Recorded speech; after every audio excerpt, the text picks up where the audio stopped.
Hello, welcome to our weekly conversation with Helga Zepp-LaRouche. She is the founder and chairwoman of the Shiller Institute. I'm Harley Schlanger. Today is January 18th, 2023. And what we're seeing is an absolute frenzy of activity of the war party, with discussions of continuing to fight until Russia's defeated, carrying this war into 2024. I mean, it's really quite bizarre to see what's going on, but you have especially the Ramstein meeting coming up on Friday, the Ukraine contact group. Helga, why don't you just catch us up on some of what you have on this? Well, you can actually see that the announcement which was made by the NATO summit in Madrid last summer to go for a global NATO, that is in full swing. And it's really, if you watch at the totality of these things, you get really the impression that this is all a preparation for World War III, for a global showdown with China, in which the present conflict between NATO and Russia over Ukraine is just a stepping stone, but that's not the whole picture. So what will happen in Ramstein on Friday is that will be the third of such meetings. Probably, I know for sure that Millie will be there, maybe Austin as well, and naturally the pressure on Germany to finally, agree to send Leopard 2 tanks to Ukraine is escalating by the day. So one can expect, that at this meeting some new escalation will be announced, and it is as if some of these people are, driven by this frenzy without thinking about the consequences. You have on the other side more and more people warning that this may lead actually to uh, step by step into an escalation leading to World War III. For example, General Fahd, the former advisor to Chancellor Merkel, said this in a very important interview with the magazine Emma, but also former Senator Ron Paul said we are edging towards nuclear war, World War III, and there is, on the one side, people who are waking up that this more weapons to Ukraine, crossing red lines every 5 minutes, that this actually is implying the danger of a global nuclear war. And then on the other side, you have people who are associated with the NATO, US, British outlook, who are saying these warmongering things as if all of this had no consequence. And it's very clear in this context that the continental Europeans are completely trampled upon, or their interest is trampled upon, and the German economy is about to be completely destroyed.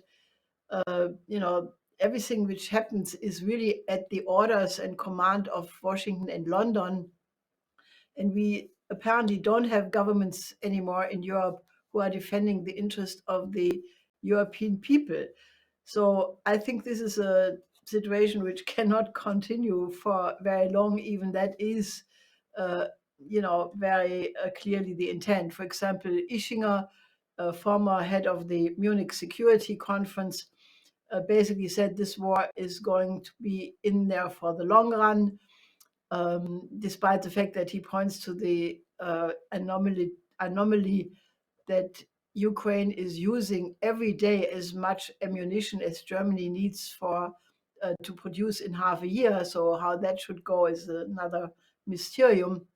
But he indicated that the war is supposed to go on, and others are saying well into 2024. Now that is obviously the date of the presidential election in Russia. And some of these people clearly want to drag on this war until you have a war of attrition, where hopefully, according to their calculation, by 2024 the Russian population will be so much affected that they will, accept a regime change which gets finally Putin out of office. Now that's completely illusionary, but that is clearly what some people are wanting to. And they don't think for a minute what that would do. That would repeat the horror show of the Verdun, the fight in the trenches of World War One, where 1 million German and French young men were, slaughtered for no good reason. And obviously this led to the horrible social consequences, which then led to World War II. So they don't want to learn the lesson of history. Um, but to have the idea to drag this war on for another year or so is just completely evil. Well, let's just take a look at a couple of the frenzied activities. We had the UK Foreign Minister Cleverly was in Washington yesterday. The British, of course, have announced they're sending the Challenger 2 tanks to Ukraine. You have the UK-Japan alliance that was announced. And a lot of this is aimed at pressure on Germany. And in Germany, we just had a change of defense minister. What do you think the effect of that will be? Well, I don't know. There are some reports which say that Pistorius is more capable to defend his decision than Lambrecht was. Now, Lambrecht for sure was the wrong person on the wrong spot. But the way how this media hyenas went after her after the decision was leaked on Friday that she would resign, you almost feel pity with her because, this is so, the style of politics has become so absolutely disgusting and brutal, that it's really, people should look at the mirror when they write such things.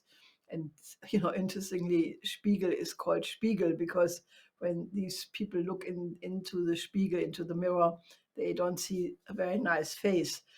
But anyway, Pistorius is, I don't know. I don't have a good opinion yet. Yeah, there are some hints that he may be loyal to Scholz, that he in the past was critical of sanctions. He has rowed back, so to speak, from that by qualifying that remark. Be that as it may, as long as this German government, with Baerbock running around, calling for tribunals against Putin and all kinds of things, being basically a sidekick of Blinken, I think this government is not really standing up to German interests because it is not in German interest to become a war party. And step by step, with the Marder tanks, with the training of Ukrainian troops, Germany is a war party. And if this thing goes wrong, there will be absolutely nothing left of Germany, nor from any other country either. But I think this. I don't have the opinion that this will cause a significant change. He may be a different personality than Lambrecht, and he may have, some opinions but nothing stands against this war drive right now in any serious fashion, and that is the problem. Now, talking about Global NATO, there were some developments in the last couple of days. There was a publication of an article by Evan Ellis, who's from the U.S. Army War College. The article titled Strategic Role of Latin America in Global Conflict over Taiwan. And this includes the idea that Latin America should be a resource base for the United States to loot, and the threat of China Belt and Road development there is a threat against the United States. This is pretty blatant, isn't it? I mean, this is the new face of colonialism. Yeah, this article was published in a magazine of the Peruvian army, and therefore maybe this Evans Ellis thought that it's for a limited audience.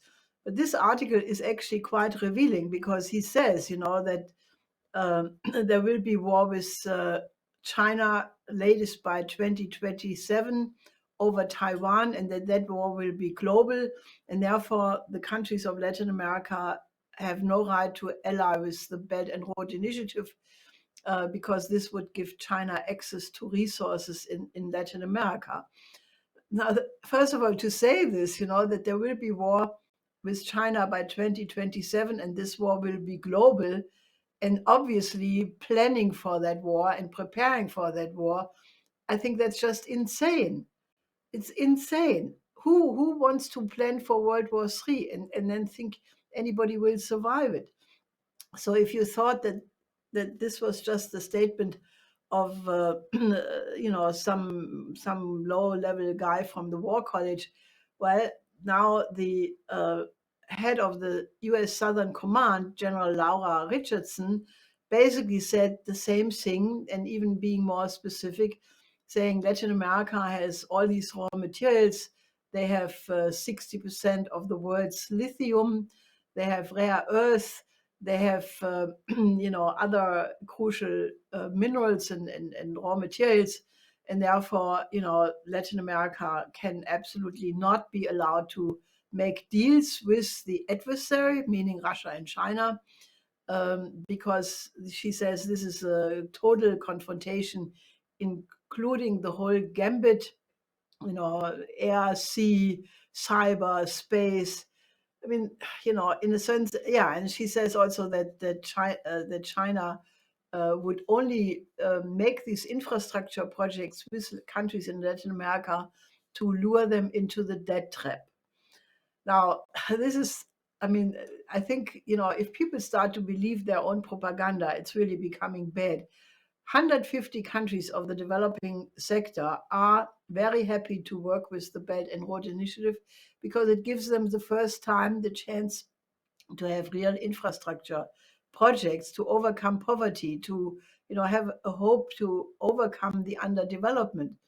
And as for the debt trap, I mean, I think if you look at the record of which country is indebted with whom, you find that the majority of debt is going to banks of the Paris Club, to the IMF and the World Bank, and to the West, and that it is not China at all.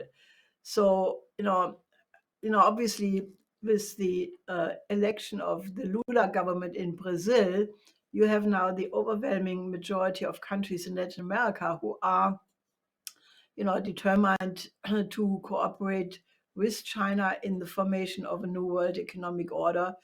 But you have at the same time massive destabilizations going on in many countries, Brazil being the most violent so far, but Peru naturally. So I think it's really amazing what is going on. Well, her comments, she also said, we are not in competition, we are in conflict. And she said, we're not going to allow this to occur in our neighborhood. Doesn't that remind you of what Brzezinski said about no Japan south of our border?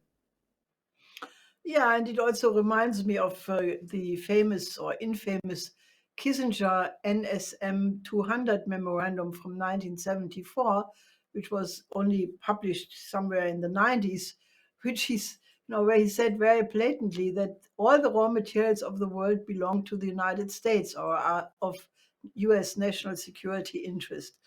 I mean, this is definitely not going to go unnoticed, because I mean, what you have right now, let me just add this concerning this global NATO.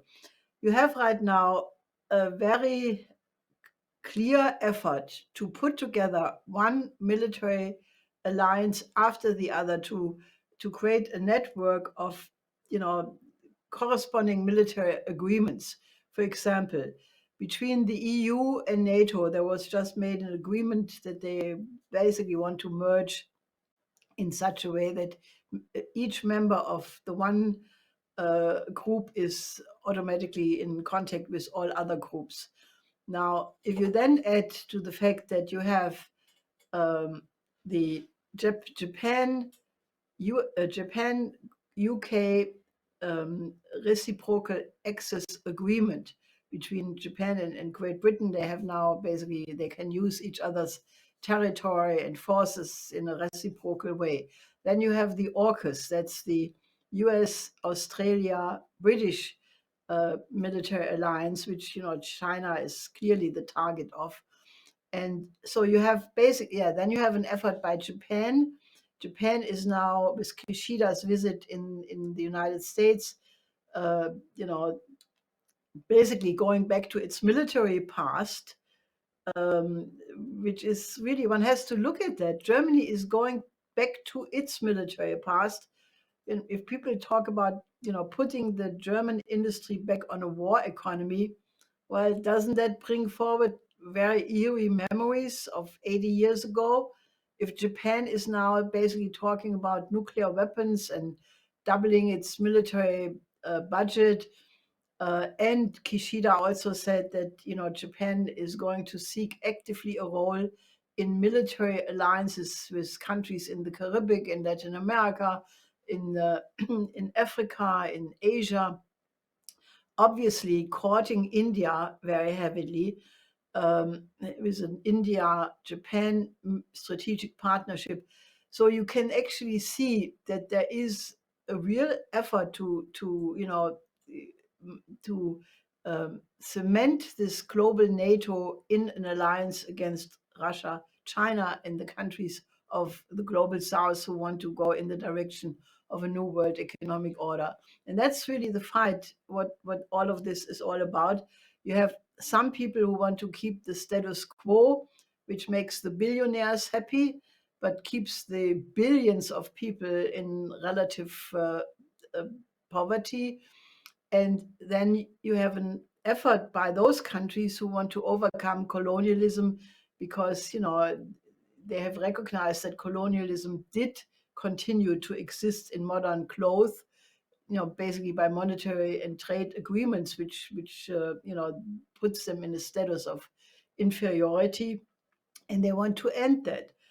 So, that is really the essence of the conflict. And it has very little to do with what the mainstream media are telling anybody, because, Ukraine is just the battleground for the containment of Russia, which is now linked to China. So you can't look at Ukraine in an isolated fashion. You have to look at this totality of the process which is going on, and this has the potential of disaster, which is why we are calling for a complete shift in the policy, and that you have to go back to negotiation and find solutions by diplomacy. Because if you continue on this road of militarizing the whole world, well, what's at stake is really the existence of humanity. And Helga, you've been asking the question, where is the outcry? Where are the sane leaders from around the world? And we've seen certain things such as General Vaad that you mentioned, Ron Paul. There were some relatively decent statements from Schallenberg, the foreign minister of Austria, about Russia must be included, Milanovic from Croatia, and others. But I think it's important that people realize that the real center of the opposition to this policy, this war policy, requires an alternative. And we've had a series of conferences, and I think it'd be useful for you to just review, going back to last week when we had the conference on the Merkel Minsk story, and then on the weekend, the International Assassination Bureau, where people are coming forward with very profound expressions of opposition to this, what some people call the deep state, or what really is the unipolar order. So give us a sense of how you've been deploying to bring about this change.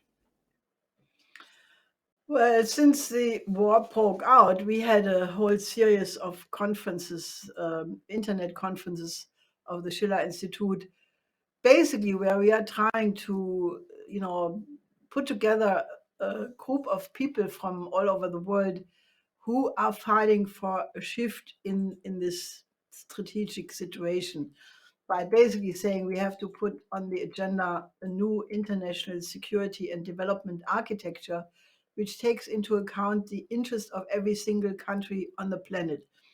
And obviously, we have to think, how can we as a human species self-govern ourselves in a very complex situation of the 21st century, and how can we self-govern? Are we condemned to repeat the mistakes of the 20th century with world wars, which this time would be this global thermonuclear war? No, I think that's not acceptable, and therefore, we are trying to fight to actually build a world partnership of world citizens who put humanity first. Friedrich Schiller coined this idea that there is no contradiction between patriots and world citizens, and we have to, get people to think as world citizens, because only if you take the interest of humanity as a whole into account, that you can come up with the right answers. So that series of conferences, and I would ask you, our viewers, go to the Schiller Institute website, look under conferences, and actually you can go back to April 2020 and just look at the 20 or more such conferences and the extraordinary list of speakers who came there together. And you can actually see that this is a growing movement of people who say we definitely need an alternative. So just the last conferences were addressing specific aspects. One was naturally what was triggered by the revelation that Merkel and Hollande, the former French president, admitted themselves that they had basically agreed to the Minsk process only in order to gain time to arm the Ukrainian troops and to prepare them for war with Russia.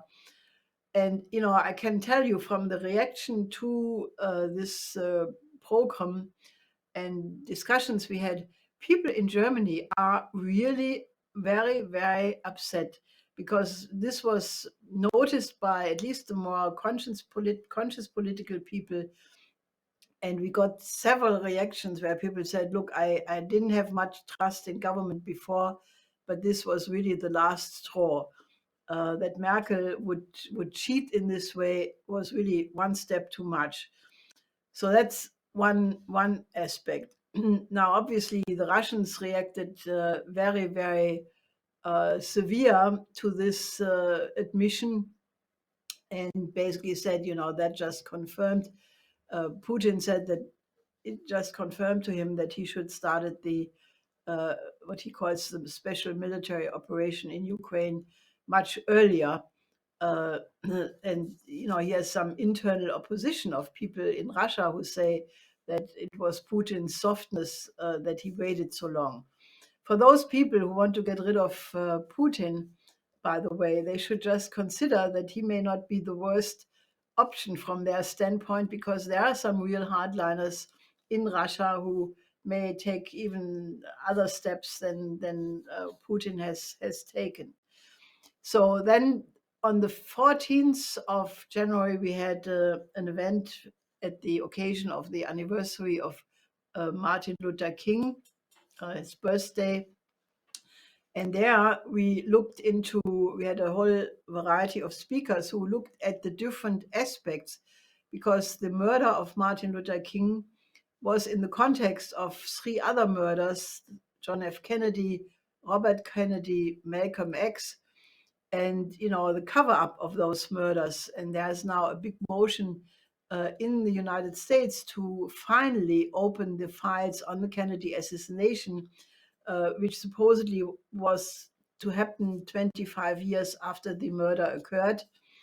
And it did not happen. Trump, for some reason, did not open it, and now Biden didn't reveal them either. And now some leaks have occurred that maybe Hoover was involved in this assassination. So the opening of, the making public of these Kennedy files is extremely important, because if you want to know what went wrong in the United States, you have to go back to the paradigm shift which occurred with the murder of Kennedy, and especially the cover-up of the Warren Commission.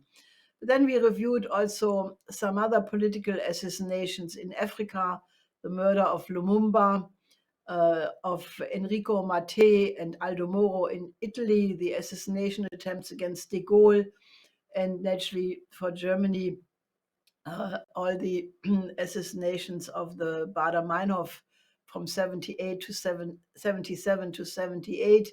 And then again, the so-called third generation of Baader-Meinhof with the murder of Herrhausen and Rohwedder, which clearly was an attempt to, basically make sure that German sovereignty would absolutely not occur.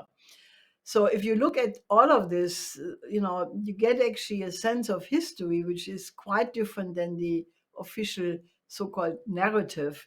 Narrative already by definition means that it's an effort to control the explanation of what happened, and it has nothing to do with historical truth.